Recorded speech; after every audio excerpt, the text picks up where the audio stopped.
Bom, primeiro, cremos que nos é necessário falar quem é Krishnamurti, porque essa questão, essa ponderação, se faz coerente quando nós entendemos quem é Krishnamurti, né? E qual é a natureza de caminho que ele abraçou para si mesmo e preconizou como uma forma de ensinamento.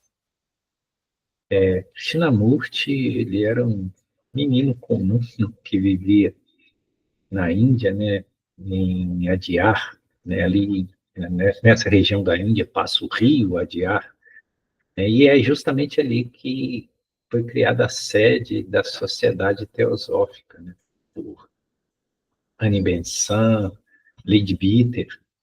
E quando ele era ainda criança, ele brincava nas margens do rio Adyar com seu irmão Nityananda, quando ele foi descoberto por Leadbeater, né, que viu nele um Cristo, né, um novo, que ele seria o novo avatar da nova era. Não sabemos nem julgamos se tem fundamento ou não a visão de Leadbeater. Eu sei que ele foi adotado pela Sociedade Teosófica ainda criança, né, ficou sob a tutela de Annie Besant e foi instruído ou educado por Leadbeater. Mas só que quando ele já era adulto e que foi criada toda uma estrutura em torno dele, que era a Ordem da Estrela do Oriente, né? E tendo ele como um instrutor planetário, aquele que seria a própria encarnação de uma consciência que vinha com a missão de instruir o mundo, né? Eles acreditavam que ele era a própria manifestação do Senhor Maitreya. E, e óbvio que em torno dele se criou uma estrutura muito grande, inclusive material. Ele possuía castelos, os lordes ingleses, franceses, tomaram muitos bens, muitos recursos, né? E era um movimento de amplitude mundial. E num belo dia, numa reunião de verão, lá em Ommen, na Holanda, ele simplesmente dissolveu a Ordem da Estrela do Oriente e devolveu todos os bens que ele ganhou, toda aquela estrutura, e desmontou tudo aquilo. E, e passou a viver uma vida simples, né? Alguns recursos recebidos de alguns admiradores, alguns seguidores, não no sentido convencional, e passou o restante da sua vida vivendo uma vida, partilhando as suas ideias, até desencarnar muito velho, com 90 anos, em 1986. E ele tinha uma característica que lhe era muito própria, que era justamente ele não se apegar a nada conhecido, ou ele não se vincular a uma estrutura filosófica ou uma corrente espiritual específica, né?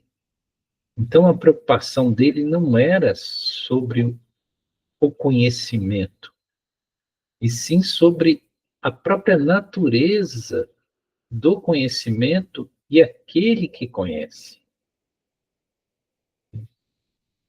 para que pudesse haver uma forma de percepção incontaminada, né? Que não fosse maculada por conceitos pré-estabelecidos. Algo bastante vedântico, digamos de passagem, né? E toda essa vida de Krishnamurti, ela está muito bem narrada numa obra maravilhosa que nós tivemos a felicidade de ler, que é a Vida e Morte de Krishnamurti, né, de Mary Lutins. E Mary Lutins conviveu com Krishnamurti todo esse período pós-Ordem da Estrela do Oriente, né? Então, ela acompanhou de perto e a narrativa que ela traz ali é muito fidedigna. E é ali que tem essa informação, né? Que, que realmente Krishnamurti não lia essas obras filosóficas ou as escrituras reveladas hindus, né, como os Vedas, os Upanishads, o Srimad Bhagavatam, o Bhagavad Gita, enfim, ele não estudava questões espirituais nem filosóficas. Nas suas horas de recolhimento, ele gostava de ler livros, romances policiais. É verdade. E parece realmente isso algo contraditório, mas só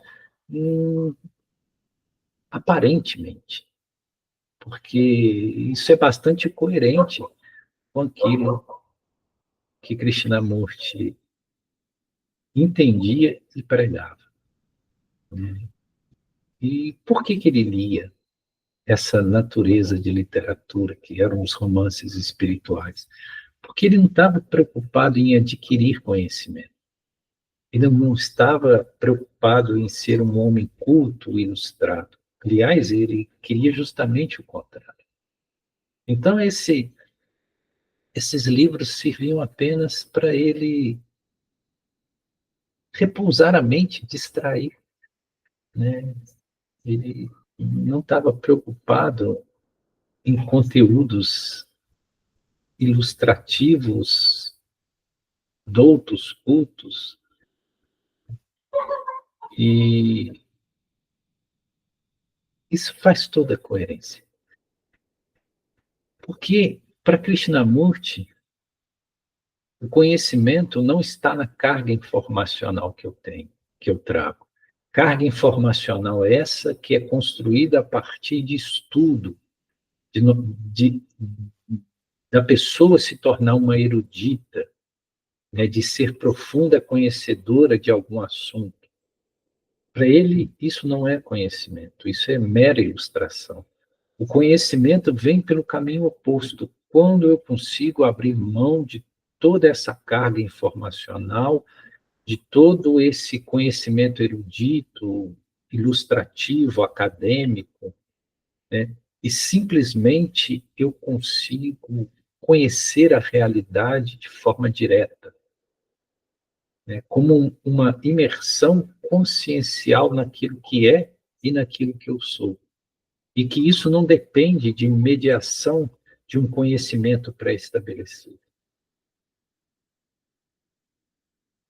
Por isso que ele afirmou lá, quando ele destituiu a Ordem da Estrela do Oriente, que ele acreditava que a verdade era era um locus ou um lugar para o qual não havia estrada nenhuma possível, no sentido de que nenhuma estrutura preconcebida, nenhuma organização espiritual, nenhuma religião, nenhuma estrutura filosófica ou metodologia prática poderia te levar a esse lugar que é a verdade. Porque a verdade é uma percepção direta, é um estado de ser, é um estado consciencial, que exige um esvaziamento, exige que você esteja inteiramente naquilo que você é no momento em que você vive. E nisso, haveremos de concordar, é inclusive o que se preconiza no budismo, no Zen budismo particularmente, né? No taoísmo, né? Então, nós podemos afirmar que Krishnamurti, embora não lhe seja intencional, ele era profundamente taoísta, profundamente zen budista, embora ele nunca dissesse nada sobre taoísmo ou zen budismo. O que ele sempre dizia em suas palestras é interessante porque ele também não escreveu nenhum livro. Todos os livros, e são muitos, que há de Krishnamurti foram compilações de palestras que ele deu. E as palestras dele eram simplesmente um diálogo, uma conversa direta com as pessoas. Em todas essas palestras, ele não tratava de conhecimento específico, e sim da possibilidade do conhecer, da estrutura da mente que percebe, da nossa própria perspectiva, da nossa percepção de algo.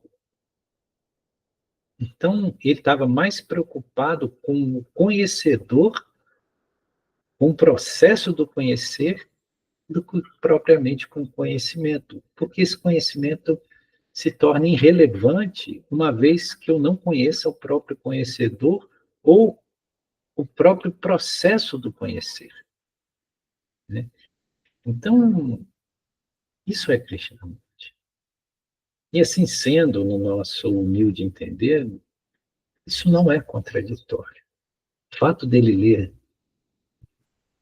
apenas romances policiais, né, que serviam meramente de distração, né, não nos parece absolutamente contraditório quanto nós entendemos a dimensão de Krishnamurti.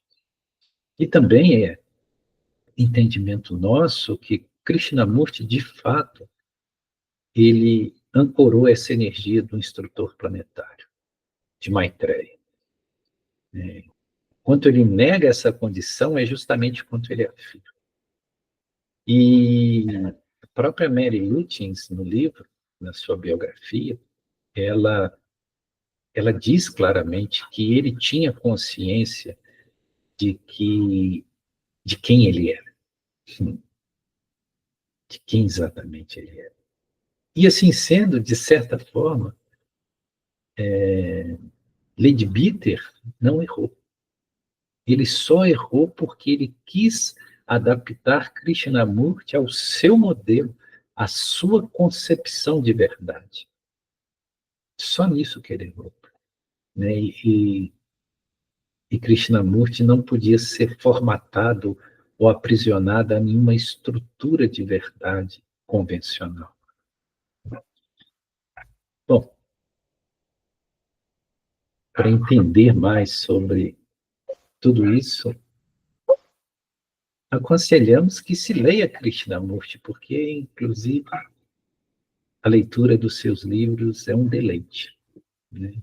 Porque ele mexe com essas estruturas mais arraigadas, né, que nós trazemos, né, e tem esse efeito de desconstruir todos esses edifícios de pretensa cultura ou pretenso conhecimento que nós trazemos. É isso. Gratidão. Shiva Shambhu.